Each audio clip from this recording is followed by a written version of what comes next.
Master your emotions. Why is it that emotions are so complicated? Moreover, how can it be that they are so often so counterproductive?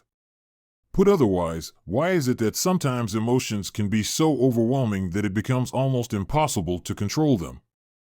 Have you ever asked yourself that? Have you ever wondered how do emotions get the best of you? If so, then you'll like Master Your Emotions, a best-selling primer on emotional intelligence and self-control. In the words of its author, French blogger Thibaut Meurisse, this book is the how-to manual your parents should have given you at birth. It's the instruction guide you should have received at school. But, then again, it's never too late to learn how to prevail over your fears and limitations and become the type of person you really want to be. So, get ready to understand what emotions are and how they impact your life, and prepare to learn how to overcome the most cripplingly negative among them. Your brain and your happiness. On August 3, 2005, a 28-year-old Korean industrial boiler repairman by the name of Lee Sung-seop died after playing the video game StarCraft for 58 hours straight with very little food or water and no sleep. The subsequent investigation revealed that the cause of death was heart failure induced by exhaustion and dehydration. Seemingly an exception, Mr. Seop's death was just an extreme case of the most ignored and rampant disease of our times, dopamine addiction with symptoms of happiness. Today's society is selling a version of happiness that can make us unhappy, writes Meurisse. We've become addicted to dopamine largely because of marketers who have found effective ways to exploit our brains. We receive multiple shots of dopamine throughout the day and we love it. But is it the same thing as happiness? Of course not. Even though our bodies and brains aren't designed to detect it easily, there's actually a big difference between happiness and pleasure.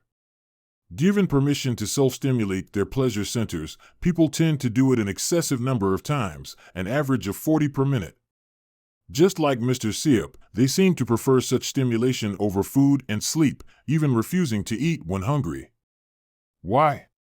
Simply put, because our ancestors evolved in an environment wherein pleasure was a scarcity. If it's likely you might be eaten by a wild animal tomorrow, you don't pass on the chance of experiencing a little pleasure today, however brief. Fortunately, unlike our ancestors, we're not facing death every day. Unfortunately, our survival mechanism hasn't changed much. Our brain's primary job is not to make us happy, but to ensure our survival. That's why, as a rule, it gives significantly more weight to negative events than to positive ones.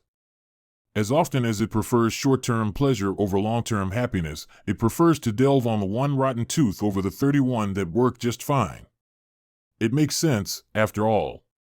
All it takes is one single moment of distraction for the gazelle to get eaten by a lion. That's why it makes more sense to be constantly anxious and watchful of predators than to relax and enjoy your time around. This ancient reflex is what makes us unhappy today. In any case, you can't be happy while being anxious. To relieve our anxiety, we crave dopamine spurts. And then, we get addicted to them. Searching for happiness, we find misery. It's all about the ego. Our brain doesn't affect our emotions in a direct manner only. In fact, one might even argue that it plays a much more important role in shaping the way we feel by way of proxy, through our ego, the self-identity we've constructed for us. But how do we do it? How do we construct our ego? Simply put, by way of giving some kind of meaning to the events that occur to us.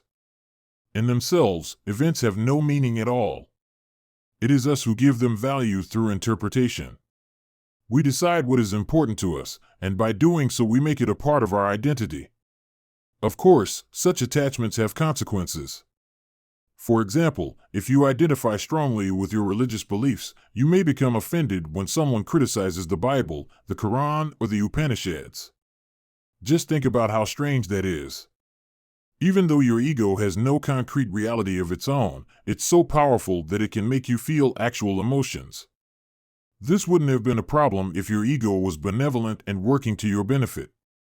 The problem, however, is that it's just like your brain, not built for happiness, but for survival. Even worse, your ego is a restless and never satisfied go-getter. It always wants more fame, more recognition, more stuff. In this pursuit for more, the ego tends to confuse existence with possession, practically equating two very dissimilar verbs, having and being. But, then again, the very existence of your ego depends on you choosing to attach great meaning to some events and experiences. Do the opposite, and your ego will disappear. And that's one of the greatest things about being a human. We can pretty much choose the reality we want to live in. Lions and gazelles cannot do that. It's practically impossible for a lion to become a vegan overnight or for a gazelle to wake up as a vicious predator. That's because their stories are engraved in their hearts and minds through their all-powerful instincts. Humans, fortunately, can rewrite their stories just by reinterpreting the events that occur to them in a different way. Most of your emotions are based on your personal story and the way you perceive the world, writes Meurisse. However, as you replace your current story with a more empowering one, while, at the same time, letting go of your excessive attachment to things, people, or ideas, you will be able to experience more positive emotions. What impacts your emotions? According to Russian-born American psychologist Sonia Lyubomirsky, the best-selling author of The How of Happiness, 50% of your happiness is determined by genetics, 40% by internal factors, and only 10% by external factors. So, even though about half of what you feel is related to your biology and the survival mechanisms engraved in your brain, most of the other half is the result of how you interpret thoughts and events. The last 10% belongs to some external things that can also play a role in determining the quality of your emotions and therefore the quality of your life. Here are a few of them: your sleep patterns. Sleep deprivation reduces an individual's ability to enjoy positive experiences. So, if you want to have control over your emotions, make sure to get high-quality sleep. Avoid using electronic devices after going to bed, as well as drinking too much water during the 2 hours before. Try to institute an evening ritual, such as going to bed at the same time every night. You can also try listening to soothing music or reading so as to relax more and better. Your body. As social psychologist Amy Cuddy says, our bodies change our minds change our behavior, and our behavior changes our outcomes. In other words, simply by changing your body language and your body posture, you can alter the way you feel. So, try to exercise more. Failing to exercise when you feel bad, says psychologist Michael Otto, is like explicitly not taking an aspirin when your head hurts. Your thoughts. Your thoughts create your ego, and your ego creates your reality. That's why rather than being anxious and thinking about what you don't want, you should constantly think about what you want out of life. At the end of the day, you become what you think about all day long. There's a reason why meditation and visualizations have been around for so long. Simply put, they work.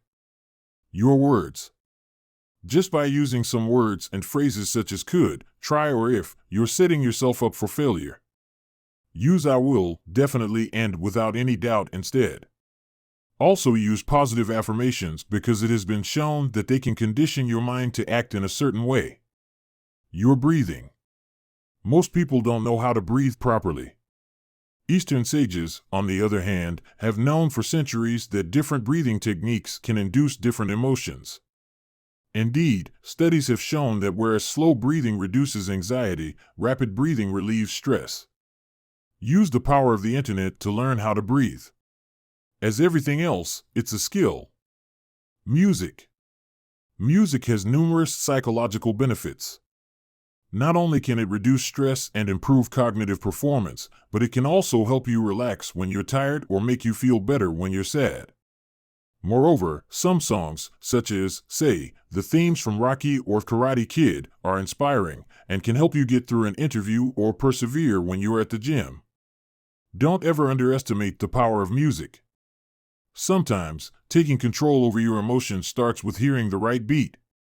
How to change your emotions. In order to alter and modify something, you must first understand how it's made. Unfortunately, even though many people desperately want to change how they feel, only a few realize how emotions are actually formed. To understand that, we must first differentiate between two types of emotions.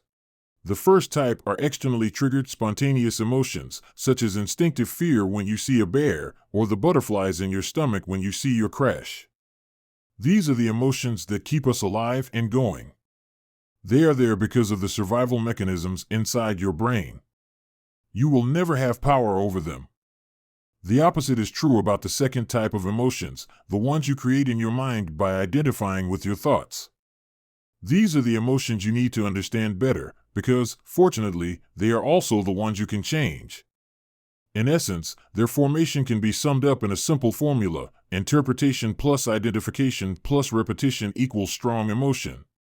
Let's explore each of the three components in depth. Interpretation. For any kind of non-spontaneous emotion to arise in you, you must first add your interpretation to a specific event. This interpretation is usually based on your ego, that is to say, your personal story. Reality in itself can never be upsetting, says Meurisse. Your interpretation of reality is what creates suffering in your life. The flip side is that simply by changing your story, you can change your emotions as well. Just think about it this way: would you feel angry at someone for their political views if you stopped thinking about your political beliefs as part of your ego? Identification. Unless you give an emotion your attention, it won't persist. The more attention you give it, the more powerful it becomes. The opposite is also true. In fact, the reason why meditation and mindfulness lead to calm and peace is that they teach people to disengage from their emotions. That is, indeed, the best way to control them. So, the next time you're sad, just remember that you aren't really sad, because sadness is temporary, and you will outlast it definitely.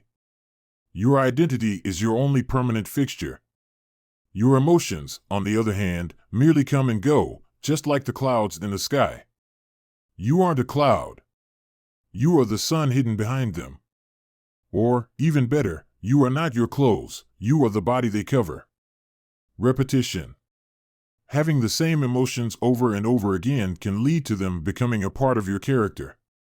For example, if you can't forget what you believe your friend did to you, the feelings of resentment will evolve in a long-term grudge and, possibly, bring an end to your friendship. That's why letting go of your emotions is so liberating. It's like throwing away a winter coat on a sunny day. To do so, try simply to observe your emotions with detachment and to label them properly. If you like, you can also use Hale Dwoskin's Sedona method.